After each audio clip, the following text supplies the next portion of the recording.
Hello friends, welcome to my YouTube channel. मैं बबीता सिंह और आज आपके लिए लेकर आई हूँ मेरी favourite book How to Win Friends and Influence People का बुक रिव्यू, जिसमें मैं आपके साथ शेयर करूंगी चैप्टर नंबर 7 के सीक्रेट्स, जिसका टाइटल है हाउ टू गेट कॉपरेशन, यानी आप दूसरों से कॉपरेशन कैसे लें।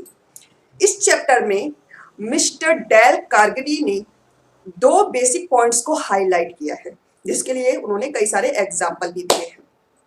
और जो बेसिक पॉइंट है उनमें पहला पॉइंट है कि आप किसी को भी कुछ भी बेचने की कोशिश ना करें, चाहे वो कोई प्रोडक्ट हो, आइडिया हो या सर्विस, बल्कि उसे ऐसी स्थिति, ऐसे सर्कमस्टेंस, ऐसे पोजीशन उसके लिए क्रिएट करें कि उसको खुद से लगे कि उसको आपकी सर्विस, आपके आइडियाज, आपके प्रोडक्ट खरीदने चाहिए। ह्यूमन बिहेवियर है, हर इंसान की सोच है, वो नहीं चाहता कि कोई भी सामने से आए और उसको कुछ बेचे, बल्कि वो चाहता है कि मैं अपनी मर्जी से, अपनी चाहत से, अपनी इच्छाओं के अनुसार कुछ भी खरीदूं। ठीक है, तो आपको कुछ बेचना नहीं है, बल्कि सामने वाले को इस पोजीशन में लाना है कि वो आपसे खरीदे। ठीक है, सेकंड जो पॉइंट है वो पॉइंट है कि आप कोई भी आइडिया आपके पास हो और आपको वो शेयर करना हो तो उसे एज ए डिसीजन लोगों के सामने प्रस्तुत ना करें, बल्कि एज ए सजेशन लोगों को कैजुअली बताएं, ताकि सामने वालों को एक नॉर्मल बात लगे और वो उस बात को, उस आइडिया को लोगों को खुद ही एनालाइज करने दो, सोचने दो, उनकी थिंकिंग उसमें ऐड करने दो, कंक्लूजन पर खुद ही पहुंचने दो। ज्यादातर ऐसा होगा कि लोगों को लगेगा कि वो आइडिया आपका था ही नहीं, बल्कि उनकी खुद का है और उसकी जो ऑनरशिप है या क्रेडिट है उन्हीं को लेने दो। ठीक है, क्योंकि आपका मकसद होता है कि जो आइडिया से जो रिजल्ट निकलने वाला है, आपका फोकस उस रिजल्ट पर होना चाहिए, उसके क्रेडिट पर या ऑनरशिप पर नहीं होना चाहिए, क्योंकि इस तरीके से आप लोगों के साथ बहुत ज्यादा कनेक्ट हो सकते हैं और लोग आपको पसंद करेंगे, आप ज्यादा से ज्यादा लोगों को इन्फ्लुएंस कर पाएंगे। और इन दोनों पॉइंटों को हाईलाइट करने के लिए मिस्टर डेल कार्नेगी ने बहुत ही अच्छे अच्छे एग्जांपल्स दिए हैं, जो इस चैप्टर में मैं आपके साथ शेयर करने वाली हूँ। तो आज का जो वीडियो है इसमें मैं पहले दो एग्जाम्पल आपके साथ शेयर करूंगी और रेस्ट एग्जाम्पल पार्ट 2 में शेयर करूंगी। आई होप आपको पसंद आएंगे। तो जो पहला एग्जाम्पल है उसके बारे में बात करते हैं, जिसमें डेल्फिया शहर में मिस्टर अडोल्फ सेल्स थे। वो एक सेल्स मैनेजर थे एक ऑटोमोबाइल कंपनी में। उसमें जो उनका स्टाफ था वो जोश में नहीं था, सेल्स ज्यादा बना नहीं पा रहा था, कंपनी को ज्यादा प्रॉफिट कमा के दे नहीं पा रहा था। तो मिस्टर अडोल्फ को लगा कि उनको कुछ ऐसा करना चाहिए, कुछ ऐसी मीटिंग करनी चाहिए अपने स्टाफ को बुलाकर कि जिससे उनके स्टाफ में, उनके सेल्स पर्सन्स के अंदर जोश आए, कुछ काम करने की इच्छा जागे। तो उन्होंने अपने सभी सेल्स पर्सन के जितने भी लोग थे उनकी एक मीटिंग रखी, सारे वहां आए। अब मिस्टर अडोल्फ ने क्या किया, सारे अपने सेल्स पर्सन्स के सामने कहा, मैं आप सबसे कुछ फेवर चाहता हूं। मैं चाहता हूं कि आप सब लोग मुझे बताएं कि एज ए सेल्स मैनेजर आप सब मुझसे क्या एक्सपेक्ट करते हैं। तो जितने भी सेल्स पर्सन थे उन्होंने बताना शुरू किया एक एक करके, और जो भी सजेशन उनके सेल्स पर्सन मिस्टर अडोल्फ को बता रहे थे वो सभी सजेशन उन्होंने ब्लैक बोर्ड पर लिख दिए। एक एक करके 8, 10, 12, 14 जितने भी सजेशन थे उन्होंने ब्लैक बोर्ड पे लिख दिए। अब उन्होंने पूछा कि इसके अलावा कोई सजेशन है, उन्होंने कहा कि नहीं सर, ये चाहते हैं। तो उसके बाद मिस्टर अडोल्फ ने कहा, ओके, जितने भी सजेशन आपने दिए हैं, जितने भी एक्सपेक्टेशन आपको मुझसे हैं, मैं वादा करता हूं कि ये पूरी पूरी एक्सपेक्टेशन मैं आपको करके दिखाऊंगा, ये पूरी कंप्लीट करूंगा। अब क्या मैं जान सकता हूं या आप मुझे बता सकते हैं कि एज ए सेल्स मैनेजर मैं आपसे, अपने स्टाफ से, अपने ग्रुप से, अपने सेल्स पर्सन से क्या एक्सपेक्ट कर सकता हूं? आप मुझसे एक्सपेक्ट करेंगे तो सीधी सी बात है, मैं भी आपसे कुछ एक्सपेक्टेशन रख सकता हूं, अगर आपको लगता है तो। सबके सब जो सेल्स पर्सन थे उन्होंने बताया हाँ हाँ बिल्कुल। तो उन्होंने एक एक करके बोलना शुरू किया, sir loyalty, honesty, initiative, team work, दिन के 8 घंटे जोश के साथ काम करना, और इस तरह से उन्होंने सजेशन दिए। तो उन्होंने कहा कि वेरी गुड, मतलब खुद ही सेल्स पर्सन ने ये बताया कि उनको क्या चाहिए अपने सेल्स मैनेजर से, और खुद ही सेल्स पर्सन ने ये बताया था कि वो अपने सेल्स मैनेजर को क्या देंगे। ठीक है, ये छोटा सा नेगोशिएशन, सारी की सारी बातें मिस्टर अडोल्फ ने उन्हीं के मुंह से बुलवाई। और जब मीटिंग एंड हुई, वो इतनी अच्छे तरीके से एंड हुई कि जो स्टाफ मेंबर थे उनमें से जो एक पर्सन थे, वो उन्होंने इनिशिएटिव लिया कि मैं दिन में 14 घंटे काम करूंगा। उस टाइम की जो सेल्स रही, मतलब उसके बाद जो सेल्स इंक्रीज हुई उनके ऑटोमोबाइल शोरूम की, काबिले तारीफ थी, क्योंकि किसी ने उनको कुछ करने के लिए नहीं कहा, बल्कि सभी सेल्स पर्सन ने खुद कहा कि हाँ हम ये करेंगे खुद से ही। यानी कि उनको किसी ने फोर्स नहीं किया, उन्होंने खुद ही अपने लिए जिम्मेदारी बनाई, जिनको करने में हर इंसान को मजा आता है। एक तरह से चैलेंज स्वीकार किया। आप किसी को बेचने की कोशिश ना करें, बल्कि उनको खुद ही खरीदने दें। ठीक है, इसमें इस पॉइंट का निचोड़ है।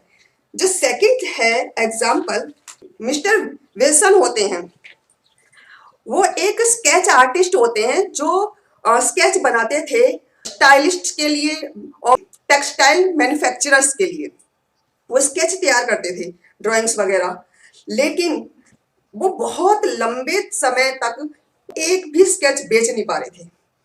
ये समझ लो 150 फेलियर तक वो एक भी अपना स्केच बेच नहीं पाए थे। उनके जो काम करने का तरीका था, उसमें वो हर हफ्ते एक स्टाइलिस्ट को अपने स्टूडियो में बुलाते थे, उनको अपने स्केच दिखाते थे। सभी जो भी स्टाइलिस्ट थे उनके स्केचेस को देखते थे। मैन्युफैक्चर, जो भी टेक्सटाइल डिजाइन के मैन्युफैक्चरर थे या स्टाइलिस्ट थे, वो उनके ड्राइंग्स को, उनके स्केचेस को देखते थे, फिर कहते कि नहीं यार, अभी हम इस बारे में बात नहीं कर पाएंगे, हम आपसे फिर मिलते हैं। और ये कह के चले जाते थे। कई सालों तक वो 1 रुपया भी कमीशन कमा नहीं पाए थे। फिर उनको लगने लगा कि जरूर इसमें मेरे माइंड में, मेरी सोच में कोई प्रॉब्लम है, कहीं ना कहीं मैं ही कुछ गड़बड़ कर रहा हूं। तो उन्होंने मिस्टर डेल कार्नेगी का कोर्स ज्वाइन करना शुरू किया। इसके अलावा उन्होंने क्या किया कि हफ्ते में एक दिन की शाम उन्होंने डिवोट करनी शुरू की ह्यूमन बिहेवियर को लर्न करने में। वो चाहते थे कि मेरे माइंड में कुछ नए आइडियाज आए, क्योंकि जो स्केच बना रहा हूं उसमें कुछ प्रॉब्लम है, तभी लोग खरीद नहीं रहे। तो उन्होंने ह्यूमन बिहेवियर को समझने के लिए हर हफ्ते में एक शाम उसके लिए लर्न करने के लिए डिवोट करनी शुरू की। कुछ दिनों तक उन्होंने, कुछ मतलब हफ्तों तक उन्होंने ऐसा ही किया, और उनके माइंड में कई सारे आइडिया आए, जिसके बेस पर उन्होंने करीब आधा दर्जन स्केच बना दिए, और स्केच वगैरह खूब बढ़िया बनी। अब अपने स्केच को देखकर वो अपने बायर के पास पहुंचे।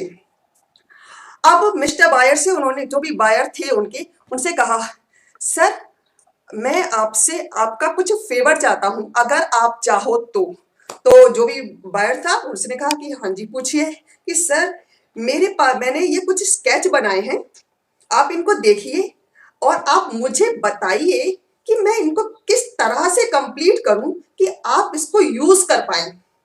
कि ये अभी अनस्केच्ड है, मतलब अनकम्प्लीटेड स्केच्ड है, आधे बने हैं, आधे अभी बनाने बाकी हैं, लेकिन मुझे आपके सजेशन चाहिए, आपकी राय चाहिए कि किस तरह से इनको कंप्लीट करूं ताकि इसको आपके यूज करने लायक बनाया जा सके।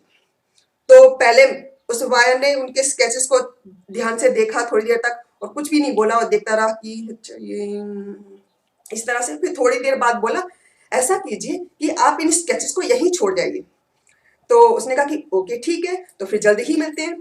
तो ये कहकर मिस्टर विल्सन वहां से, विल्सन जो थे वो वहां से चले गए, और 3 दिन बाद दोबारा वो उसी बायर के पास पहुंचे। और फिर जो बायर था उन्होंने उनको अपने सजेशन बताए कि ये करना है, और उनके बायर के सजेशंस, आइडियाज के अकॉर्डिंग मिस्टर विल्सन ने उन सभी स्केचेस को कंप्लीट कर दिया। मतलब 6-7 स्केचेस थे, उनको कंप्लीट कर दिया। और इसका जो रिजल्ट निकला कि इसके जो बायर थे उन्होंने उन सभी के सभी स्केच को एक्सेप्ट कर लिया।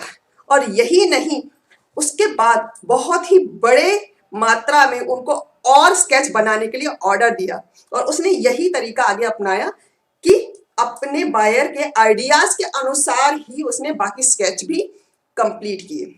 और ये सब करने के बाद ही उसको एहसास हुआ मिस्टर बिसन को कि आखिर ऐसी क्या बात थी कि इतने सालों से वो एक भी स्केच अपने किसी भी आर्टिस्ट को या टेक्सटाइल मैन्युफैक्चरर को बेच नहीं पा रहा था। ऐसा क्या कारण था कि वो कमीशन नहीं कमा पा रहा था। तब उसको एहसास हुआ कि मेन प्रॉब्लम थी कि वो अपने उन स्केचेस को अपने बायर को बेचने की कोशिश करता था जो उसको खुद को लगता है कि ये उसके बायर को खरीदने चाहिए। जबकि उसने फिर अपना ह्यूमन बिहेवियर लर्न किया, समझा, तब उसने बायर की इच्छाओं के अनुसार पेंटिंग बनाई। बायर थे, उनको लगता था कि वो पेंटिंग बिसन ने नहीं बल्कि खुद बायर ने क्रिएट की है, और उसको फिर वो खरीद लेते थे आराम से, क्योंकि खुद की सेल्फ क्रिएशन थी उनके हिसाब से, बायर के हिसाब से। वो आप किसी को भी वो चीज बेचने की कोशिश ना करें, चाहे वो प्रोडक्ट हो, सर्विस हो या कोई आइडिया। आप हमेशा इस तरह के क्वेश्चन पूछे या उनके सजेशंस के अनुसार उनको बाइंग डिसीजन लेने दें। वो खुद ही सोचें, ठीक है, कि मुझे ये खरीदनी चाहिए नहीं खरीदनी चाहिए। आइडिया उनका होना चाहिए, उनकी सजेशन होनी, उनकी इच्छाओं के अनुसार आपको काम करना चाहिए। ठीक है, तो इसका जो मेन पॉइंट थे वो यही थे। आज के चैप्टर के लिए मेरे ख्याल से इतना काफी है। अगर आपको ये वीडियो पसंद आया हो तो प्लीज लाइक कीजिए, शेयर कीजिए, कमेंट कीजिए। आपका कोई भी सजेशन अगर आपके पास है तो मुझे वो सजेशन भी दीजिए, क्योंकि मैं भी ह्यूमन बिहेवियर पर काम कर रही हूँ। तो आपके सजेशन को समझना मेरे लिए भी एक लर्निंग पॉइंट होगा। ठीक है, तो आज के लिए कंप्लीट करते हैं। Have a nice day, bye.